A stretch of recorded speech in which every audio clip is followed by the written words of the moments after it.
كك مظلوم اگر تشتكي باش قوتيا وبانجوازك هجايا وام بوزيتيف دنرخينن لي ام خوازن هنك جديت اويه بخويا كرن جو براستي جديه براستي مصداقيه يا براستي كار رولكي وها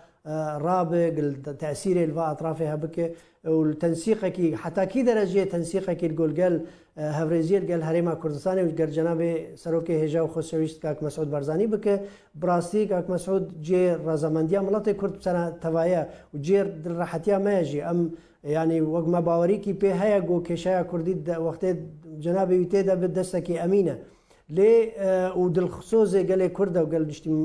نتوا كرديه لي بني حتى كي ردي او جدينا بيرا ما ركفتني ديجي جناب سروك تيدابو وبين بيكرن وجهنا داني وتكلين ناو خدجي هنكي قط كرن وزحمتي شيبو هي فيها ما أواز حسنا كم راسي از طنجاي واز بالنق تعلي كي بتحسن جواز بحثا واتشتت درباز بوي وكريارين جوهاتن كرن أجبر فشان ذكر وجاء نزانم أوانا كحتى كي درجة برملاتي خوا في مسألة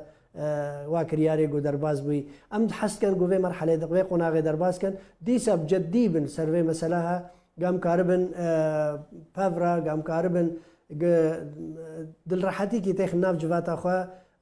يادي تجبيك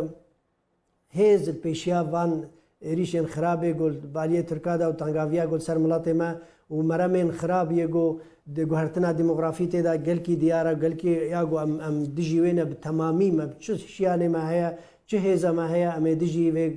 جوهرتنا ديموغرافيت منطقه دا ياغو تين كرن و ركفتني جو هاتن شكرن جو ركفتني جو بوزيتيف دجمتي نيجاتيف درباري ملاطي ما وقضيه ملاطي ما